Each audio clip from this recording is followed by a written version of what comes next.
Saudara semua, pada hari ini adalah minggu pertama di bulan Februari. Ya, kita kembali beribadah dan di minggu pertama kita akan menerima tubuh dan darah Yesus. Ya, sebelum kita mulai ibadah, mari kita berdoa terlebih dahulu. Bapa di surga, di dalam nama Tuhan Yesus Kristus, kami kembali bersyukur kepada Engkau Tuhan untuk penyertaan-Mu, untuk pimpinanmu, untuk lawatanmu dan pemeliharaanmu Tuhan sepanjang minggu ini Tuhan. Kami bersyukur kalau kami saat ini ada sebagaimana ada saat ini hanya kemurahan-Mu saja Tuhan. Pada hari ini kami mau beribadah kepada Engkau. Engkau berkati ibadah ini Tuhan dari awal, pertengahan hingga akhir. Dan Engkau taruh perkataan dalam bibir hamba-Mu ini. Pesan-pesan-Mu untuk seluruh jemaat-Mu Tuhan. Dan sebelum kami memulai ibadah ini Tuhan, kami mau menerima roti dan anggur, yaitu tubuh dan darah-Mu Tuhan, untuk mengingat-ingat akan kebaikan-Mu, akan pengorbanan-Mu di atas kayu salib. Sehingga oleh pengorbanan-Mu kami boleh hidup kekal dan tidak binasa. Terima kasih Bapak. Sebelumnya Tuhan kami minta ampun atas segala dosa-dosa kami, atas apa yang kami lakukan yang tidak berkenan di hadapan-Mu Tuhan. Apalah arti hidup ini sebelum kami mengenal Engkau Tuhan. Tapi kami percaya Engkau Bapa yang baik, Engkau Tuhan yang baik yang mau mati bagi kami. Sehingga kami yang percaya tidak binasa melainkan boleh hidup yang kekal.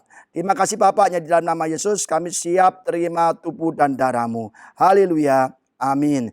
Saudara, kekasih dalam Kristus Yesus, jemaat AOC, ya, hari ini kita akan mulai ibadah dengan menerima tubuh dan darah Yesus. Ya, bagi jemaat AOC yang telah mengambil roti dan anggur di gereja kemarin hari Sabtu, saudara boleh angkat roti dan anggur ini. Bagi teman-teman yang mengikuti ibadah online yang tidak mempunyai roti dan anggur, boleh menyediakan roti kering ya, atau roti crackers dan minum sirup atau teh apapun sebagai lambang tubuh dan darah Yesus.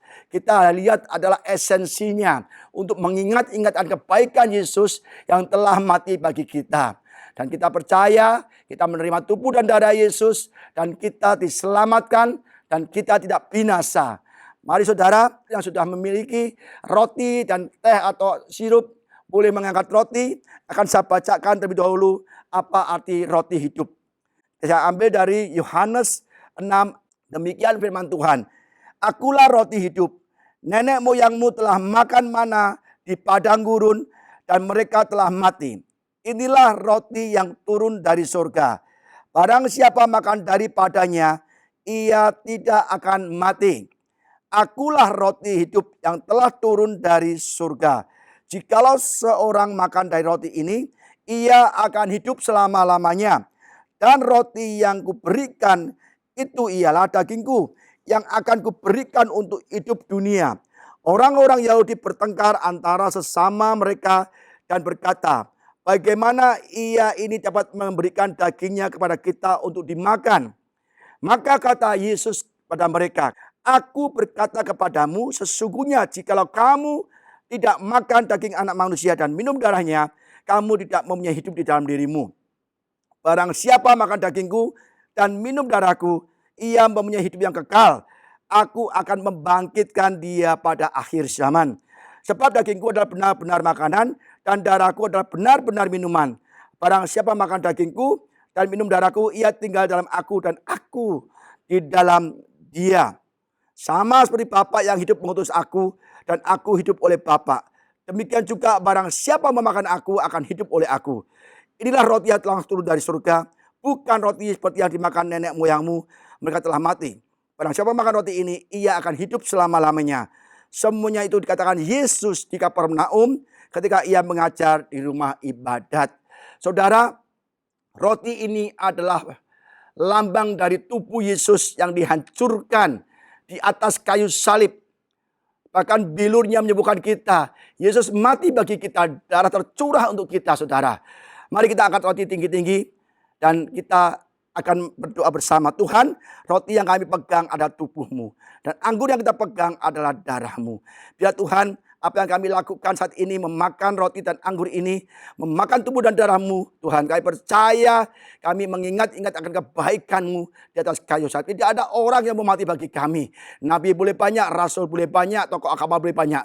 Tapi juru selamat hanya Engkau yang mau mati bagi kami. Terima kasih Bapak, biar Tuhan melalui roti dan anggur ini, kami dikuduskan, kami disucikan, bahkan kami tidak akan hidup dengan cara yang lama lagi Tuhan.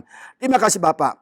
Demikianlah firman Tuhan. Sebab apa yang telah aku teruskan kepadamu, telah aku terima dari Tuhan. Yaitu bahwa Tuhan Yesus pada malam waktu ia diserahkan, mengambil roti, dan sudah itu mengucap syukur atasnya. Ia memecah-mecahkannya dan berkata, inilah tubuhku yang diserahkan bagi kamu, perbuatlah ini menjadi peringatan akan aku. Saudara, bukankah roti yang kita pegang tinggi-tinggi ini merupakan persekutuan dengan tubuh Yesus yang dihancurkan dari kayu salib untuk kita semua. Yang percaya katakan amin. Mari kita makan bersama dalam nama Yesus.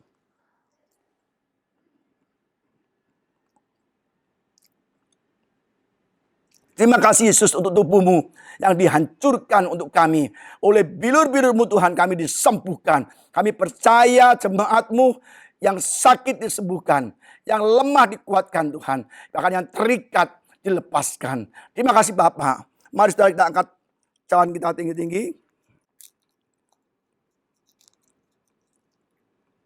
Kita pandang tubuh Yesus sekali lagi di atas kayu salib yang dihancurkan. Dan darahnya dicurahkan melalui tangannya, kanan kiri dipaku, mahkota duri, kaki, lambung. Dan semua tubuh Yesus terkucur darah untuk menebus setiap dosa-dosa kita. Demikianlah firman Tuhan. Demikian juga ia mengambil cawan sedang makan lalu berkata, cawan ini ada perjanjian baru yang dimeteraikan oleh darahku. Perbuatlah ini setiap kali kamu meminumnya menjadi peringatan akan aku. Saudara, bukankah cawan dan anggur yang kita pegang tinggi-tinggi ini merupakan persekutuan dengan darah Yesus di atas kayu salib untuk menebus dosa-dosa kita. Yang percaya katakan amin. Mari kita minum bersama dalam nama Yesus.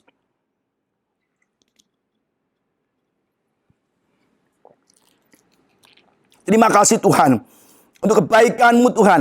Kami sudah terima tubuh dan darah-Mu. Dan mulai hari ini hidup kami hidup kudus, hidup kami disucikan, hidup kami Tuhan dipulihkan, bahkan kami diampuni dosa-dosa kami. Tuhan, mulai hari ini kami tidak mau berbuat dosa lagi. Bahkan mulai hari ini Tuhan, kami akan memperbaiki cara ibadah kami kepada Engkau. Karena kami tahu Tuhan, Engkau mau menebus dosa-dosa kami, supaya kami mau beribadah kepada Engkau, menerima Engkau sebagai Tuhan dan Juru Selamat kami Tuhan. Terima kasih Bapak. Sebentar kami dengar firman-Mu, urapi kami semua yang mendengarkan baik online Tuhan. Engkau berkati, urapi segala pikiran mata hati kami untuk mendengar firman-Mu. Urapi hamba-Mu, Engkau taruh pesan-pesan-Mu untuk setiap jemaat-Mu Tuhan. Hanya di dalam nama Yesus kami siap dengar firman-Mu. Haleluya. Amin. Mari saudara saya duduk ya di rumah masing-masing ya. Hari ini saya akan menyampaikan firman Tuhan dengan berjudul miliki ibadah yang benar ya. Kata ibadah yang benar. Ibadah artinya banyak orang mengatakan bahwa ibadah itu ada di gereja. Itu tidak salah. Ya, memang banyak orang bilang ibadah itu selalu ke gereja, berdoa, memuji, menyembah, bikin persembahan, terus pulang. Itu ibadah betul. Tetapi ada dua macam ibadah saudara. Ibadah di gereja, di dalam gedung gereja bersama-sama saudara seiman. Dan juga ada ibadah di luar gereja. Ini yang sangat penting. Karena ibadah di dalam gereja hanyalah 2 jam dalam waktu seminggu. Tetapi ibadah di luar gereja itu 7 hari kali 24 jam. Kali ini mungkin 20 jam saat kita hidup dari pagi sampai malam. Itu semuanya ibadah saudara. Tetapi kita akan belajar bagaimana ibadah di dalam gereja dan ibadah di luar gereja. Hari ini kita belajar ya dari Roma 12 ayat 1 sampai 2. Demikian firman Tuhan. Karena itu saudara-saudara, demi kemurahan Allah, aku menasihatkan kamu. Supaya kamu mempersembahkan tubuhmu sebagai persembahan yang hidup, yang kudus dan berkenan kepada Allah. Itu adalah ibadahmu yang sejati. Janganlah kamu menjadi serupa dengan dunia ini. Tetapi berubahlah oleh pembaruan budimu. Sehingga kamu dapat membedakan manakah kehendak Allah, apa yang baik, yang berkenan pada Allah, dan yang sempurna. Saudara, Roma 12 ayat 1 ini, sebelumnya ada perikop dengan judul persembahan yang benar. Persembahan yang benar adalah hidup kita, saudara. Ya, hidup kita sebagai persembahan yang benar. Kalau zaman dulu tidak, persembahan adalah hewan yang sudah dimatikan. Jadi zaman Israel dulu orang kalau memberikan persembahan, pengorbanan untuk penghapuskan dosa, pengampunan dosa, mereka membawa domba, kambing, lembu, sapi, dan disembelih sebagai korban bakaran, saudara. Tetapi sekarang setelah Yesus menjadi korban, persembahan, pengampunan dosa, Yesus mati di kayu salib yang kita peringati tadi barusan. Setelah itu saudara, kita tidak perlu lagi mempersembahkan binatang, kambing, lembu, sapi untuk penebusan dosa. Cukup dengan kita menerima tubuh dan darah Yesus dan kita tinggalkan cara hidup yang lama, kita hidup di dalam Kristus dan tidak hidup di dalam dosa. Itu adalah persembahan kita yang hidup, saudara. Tujuan Allah membebaskan bangsa Israel dari tanah Mesir adalah apa, saudara? Supaya bangsa Israel bisa beribadah kepada Tuhan di 3 hari perjalanan dari tanah Mesir. Tujuannya adalah supaya bangsa Israel bisa kembali beribadah kepada Tuhan. Maka bangsa Israel dibebaskan dari tanah Mesir penindasan melalui Musa. Demikian pula saudara, apa tujuan Yesus mati bagi kita? Supaya kita diselamatkan dari penindasan dosa. Karena upah dosa adalah maut. Dan saudara, supaya kita beribadah kepada Tuhan yang telah memberikan kita keselamatan. Dan tidak perlu membawa kambing domba seperti dulu, saudara. Tapi cukup percaya kepada Yesus, menerima Yesus sebagai Tuhan dan Juru Selamat. Dan hidup kita berkenan di hadapan Tuhan. Itulah persembahan yang hidup, saudara. Kata Paulus untuk jemaat di Roma. Ya, maka Yesus mau mati bagi kita, saudara. Dan kita beribadah dengan sungguh-sungguh. Maka setiap awal bulan kita selalu memperingati kematian Yesus dengan menerima tubuh dan darah Yesus melalui anggur dan roti yang kita barusan makan, saudara ya. Saudara, bagaimana kita mempersembahkan tubuh kita sebagai persembahan yang kudus, yang berkenan kepada Tuhan. Mari ya, kita akan bahas 2 poin, yaitu beribadah dengan benar di gereja dan beribadah dengan benar melalui cara hidup kita sehari-hari. Ibadah di dalam gedung gereja itu penting sekali, saudara, untuk saling menguatkan. Tetapi sudahkah kita beribadah di gereja dengan benar? Banyak orang beribadah di gereja tidak serius, ya, tidak disiplin. Bahkan mereka memiliki motivasi yang salah di dalam gereja, mencari keuntungan pribadi. Dan Yesus sangat tidak senang. Yesus sangat marah bila ada orang-orang beribadah padanya di gereja dengan memiliki motivasi yang salah. Mari kita baca Injil Matius 21 ayat 12 sampai 14. Demikian firman Tuhan. Lalu Yesus masuk ke dalam bait Allah dan mengusir semua orang yang berjual beli di halaman bait Allah. Ia membalikkan meja-meja penukar uang dan bangku-bangku pedagang merpati dan berkata kepada mereka, ada tertulis rumahku akan disebut rumah doa, tetapi kamu menjadikan sarang penyamun. Maka datanglah orang-orang buta, orang-orang timpang padanya dalam bait Allah itu dan mereka disembuhkannya.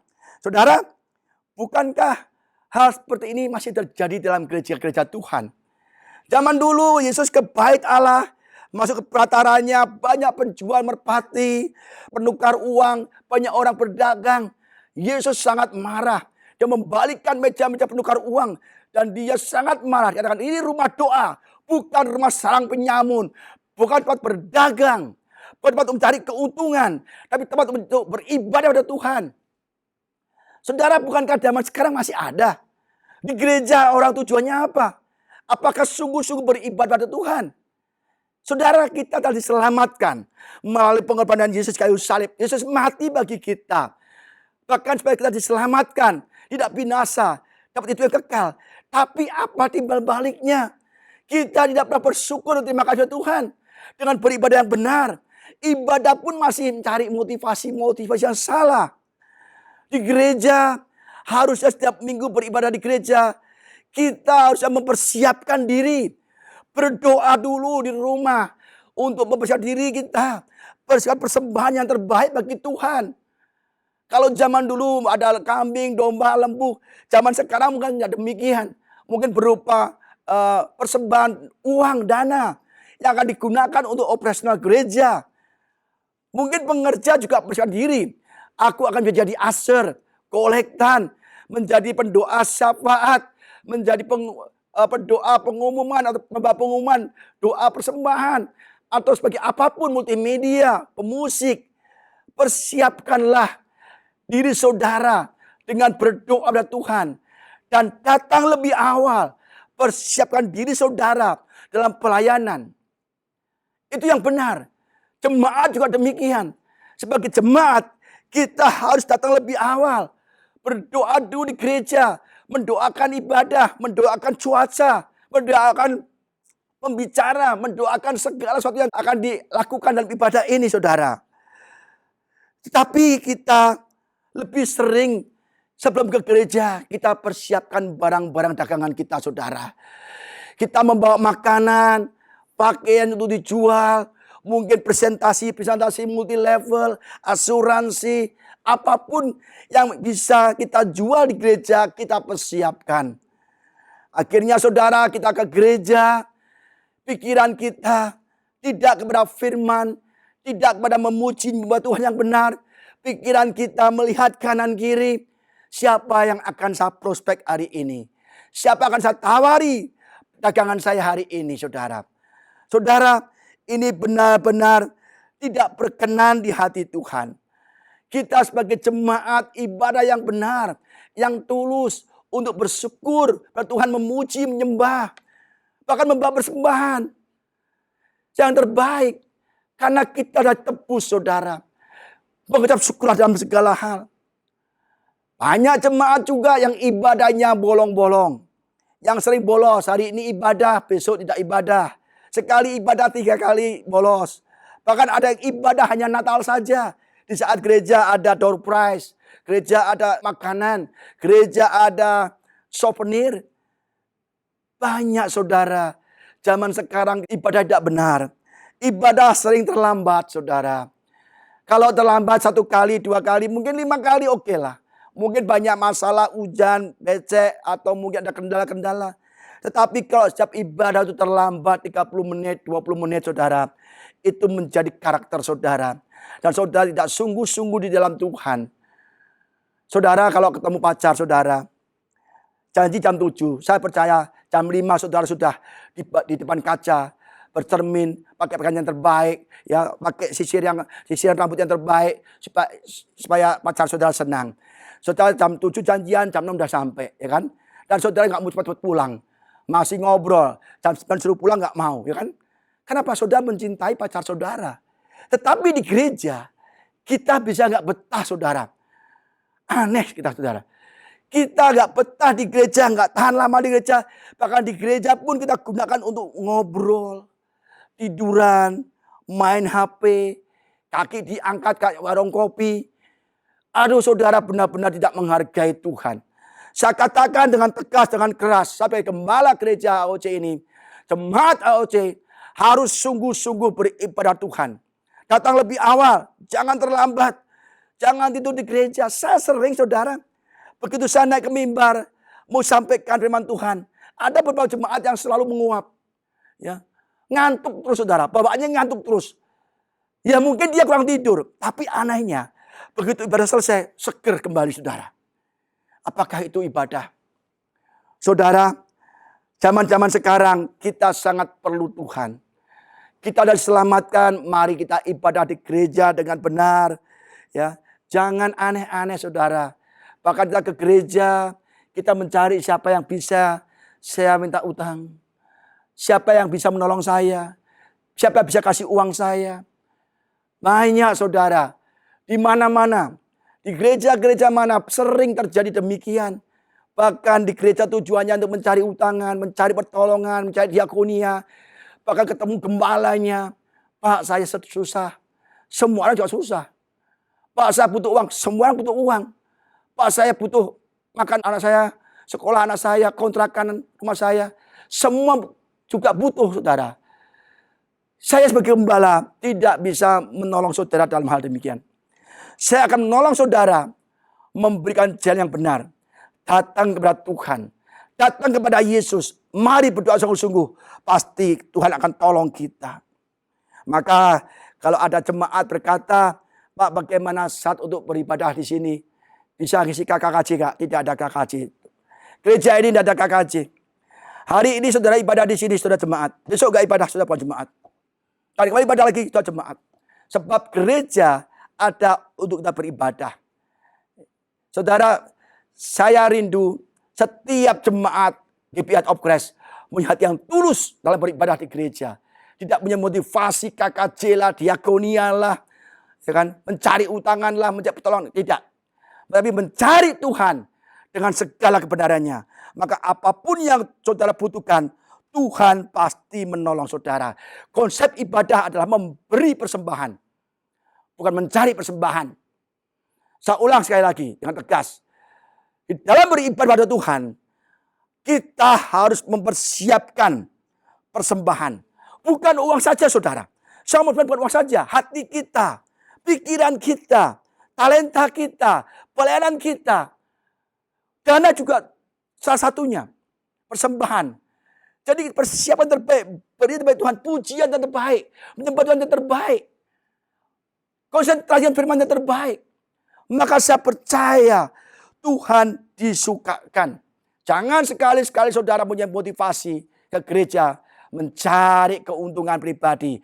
Menjual dagangan saudara. Maka Yesus akan memporak-porandakan dagangan saudara.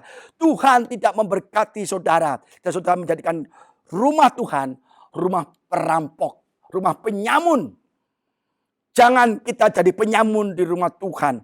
Tapi jadilah kita hamba-hamba umat Tuhan yang diberkati. Dengan mata syukur beribadah kepada Tuhan. 10 orang kusta disembuhkan. Hanya 1 orang yang mau datang kembali Tuhan menyembah. Dan orang itu dapat bonus keselamatan. Bonus secara keseluruhan hidupnya saudara. Yang 9 orang hanya terima kesembuhan. Dan kita nggak tahu apa yang terjadi. Jadilah 1 orang kusta yang disembuhkan Tuhan. Yang diselamatkan Tuhan. Dengan mengucap syukur. Beribadah sungguh-sungguh kepada Tuhan. Maka saudara pasti akan diberkati Tuhan. Jangan mencari keuntungan di gereja. Tetapi mencari Tuhan. Maka keuntungan akan datang kepada saudara. Karena Matius 6 ayat 33 mengatakan. Tetapi carilah dahulu kerajaan Allah dan kebenarannya. Maka semuanya itu akan ditambahkan kepadamu. Saudara ingat. Cari Tuhan dulu. Ibadah dulu. Puji Tuhan dulu. Menyembah Tuhan dulu dengan sungguh-sungguh. Membaca firman Tuhan dengan sungguh-sungguh. Maka saya percaya saudara. Tuhan beribadah saudara. Datang lebih awal di gereja. Berdoa. Mendoakan ibadah. Cuaca, jemaat, pengerja. Multimedia, pengkhotbah, pemusik. Semua doakan. Maka saudara. Tuhan akan senang melihat hidup saudara. Daripada saudara datang terlambat. Langsung ngobrol-ngobrol, main HP, chatting-chatting. Kaki dinaikkan ke kursi, kayak warung kopi. Saudara sedang tidak menghargai Tuhan. Tidak menghargai ibadah.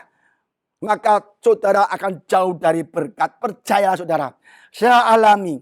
Maka saya tidak main-main lagi dan beribadah saudara. Saya tidak mau hanya saya yang diberkati Tuhan. Tapi saudara semua yang mendengarkan firman Tuhan hari ini. Semuanya diberkati. Melalui ibadah di gereja dengan benar. Maka semua yang saudara perlukan Tuhan tambahkan. Tidak usah cari-cari. Cari Tuhan dulu. Ibadah dulu dengan benar. Maka Tuhan terenyuh. Tuhan maskul. Tuhan tergerak oleh belas kasihan. Maka saudara diberkati. Apapun yang saudara inginkan, Tuhan memberikannya. Saudara mau butuh keuangan yang baik, Tuhan berikan. Kontrakan Tuhan berikan. Uang anak sekolah Tuhan berikan. Hutang-hutang saudara Tuhan lunaskan. Apapun yang perlukan pemulihan keluarga, saudara dapatkan dari Tuhan. Bahkan tahun ini adalah tahun pemulihan dan promosi dari Tuhan. Bagaimana caranya? Cari Tuhan dulu. Ibadah dengan benar dulu. Dengan tulus dulu. Dengan sungguh-sungguh dulu. Membawa persembahan yang terbaik. Saya percaya Tuhan kita Tuhan yang maha kasih. Yang adil bahkan mengasihi kita. Dia Bapak kita saudara. Saya dorong semua jemaat GBI Heart of Christ ya, beribadah sungguh-sungguh ya. Setelah nanti ibadah di gedung, ya sekarang online karena ada masalah di Jakarta ini korban COVID meningkat. Tetapi saatnya nanti ibadah di gereja, saya mendorong seperti Paulus berkata, I urge, artinya mendorong, memaksa atau memohon, ya supaya kamu mempersembahkan tubuhmu sebagai persembahan yang hidup, yang kudus, yang berkenan kepada Allah. Itulah ibadahmu yang sejati. Ibadah di gereja jangan terlambat. Pertama, jangan bolos-bolos kalau tidak sangat perlu, tidak penting. Jangan sampai saudara ngobrol di gereja. Jangan main HP di gereja. Jangan bersikap yang aneh-aneh. Hormatilah hadirat Tuhan. Maka Tuhan kembali menghormati saudara sebagai anak-anaknya. Apapun yang saudara perlukan, khususnya di masa-masa COVID-19 ini. Tenang saudara, hidup saudara di tangan Tuhan yang kuat. Berkat dan kutuk dari Tuhan. Sudah mau berkat? Ibadah yang benar. Bangsa Israel ketika ibadah dengan benar, mempersembahkan yang terbaik, diberkati berlimpah-limpah. Tetapi ketika bangsa Israel menyembah Baal, Astoret, semuanya dihancurkan oleh Tuhan. Saudara, saya mau jemaat HOC tahun 2021 menjadi jemaat atau umat yang dipulihkan Tuhan dan dipromosikan Tuhan melalui ibadah di gereja dengan benar. Nanti berikutnya saya akan sampaikan ibadah yang benar melalui cara hidup saudara. Ini juga lebih penting karena apa? Ibadah di gereja 2 jam, ibadah sesungguhnya adalah dari pagi sampai malam 7 hari dalam seminggu. Maka saudara akan sangat diberkati dan tahun ini saudara akan menerima pemulihan demi pemulihan. Masalah keluarga, sakit penyakit, keuangan, apapun saudara dipulihkan. Bahkan Tuhan siapkan promosi. Karena promosi datangnya dari Tuhan. Bukan dari barat timur dengan tenaga kita, kepandaian kita. Tapi promosi jelas dari Tuhan. Dan berkat Tuhanlah yang menjadikan kita kaya. Susah, baik dan mendampingi. Mari saudara, saya dorong kita beribadah sungguh-sungguh. Dan demikianlah firman Tuhan pada hari ini. Saya percaya ketika kita beribadah sungguh-sungguh di dalam gereja, menghormati Tuhan, hadirat Tuhan, maka Tuhan akan siapkan pemulihan dan promosi. Amin. Tuhan, terima kasih Tuhan untuk hari ini. Kami telah terima tubuh dan darah-Mu. Dan kami akan memperbaiki cara hidup kami Tuhan. Dengan hidup dalam kebenaran. Khususnya dalam ibadah Tuhan. Dan kami mau beribadah dengan baik. Karena selama ini Tuhan, bahkan tahun 2020, kami selalu membolos ke gereja. Tidak beribadah pada Engkau. Ketika kita mau beribadah ada teman datang, kita tidak beribadah. Ketika kita mau beribadah ada saudara datang, kita tidak beribadah Tuhan. Tapi kami akan ajak teman, saudara yang datang untuk beribadah bersama kami Tuhan. Kami rindu, tahun ini kami beribadah dengan sungguh-sungguh. Kalau tahun lalu kami banyak ngobrol di gereja, main HP di gereja, kaki di atas kursi, tidak menghargai hadirat Tuhan. Bahkan kami selalu tidak memberikan terbaik untuk Tuhan. Tahun ini Tuhan, kami mau memberikan terbaik Tuhan. Bahkan kami mau memberikan persembahan yang terbaik bagimu Tuhan. Selama ini kami khawatir kekurangan.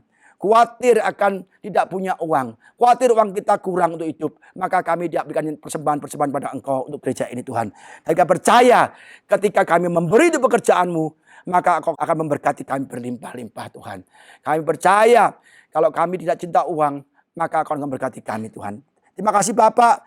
Kasih jemaat-Mu yang YAOC, bahkan yang mendengarkan secara online. Yang sakit Tuhan Kau sembuhkan. Yang lemah Kau kuatkan. Yang ada masalah keluarga, masalah keuangan Tuhan Kau pulihkan Tuhan. Kami percaya dengan sungguh-sungguh kami mau beribadah kepada Engkau. Terima kasih Bapak. Hanya di dalam nama Tuhan Yesus Kristus yang percaya. Mari sama-sama katakan amin. Saudara, sebelum kita berpisah satu dengan yang lain, saya umumkan, saya di depan masih ibadah online. Tapi saya percaya ibadah online ya tetap kita responi dengan serius saudara. Dimanapun kita berada, baik di rumah, di ruang tamu, mari kita memiliki sikap ibadah yang benar. Pakaian jangan pakai celana pendek, pakai pakaian tidur, sambil ngemil-ngemil, jangan saudara ya. Kita harus benar-benar ibadah seperti kita di gereja. Maka Tuhan akan tahu dan Tuhan berkati kita. Sebelum kita berpisah, mari kita terima berkat dari Tuhan. Katakan amin pada setiap kata-kata iman ini dan terjadi dalam hidup saudara. Diberkatilah keluargamu, diberkatilah suamimu, diberkatilah istrimu, diberkatilah anak-anakmu, diberkatilah orang tuamu, diberkatilah kesehatanmu, diberkatilah pekerjaan bisnismu, dan diberkatilah engkau dengan hati yang mau beribadah sungguh-sungguh kepada Tuhan. Pulanglah, terimalah berkat dari Tuhan Allah Bapa kami di surga, cinta kasih sayang Tuhan Yesus Kristus, penyertaan, pertolongan, penghiburan, kekuatan Roh Kudus Roh Allah menyertai kita semua pada siang hari ini sampai selama-lamanya. Hanya di dalam nama Tuhan Yesus Kristus yang percaya, mari sama-sama katakan amin. Tuhan Yesus memberkati saudara semua.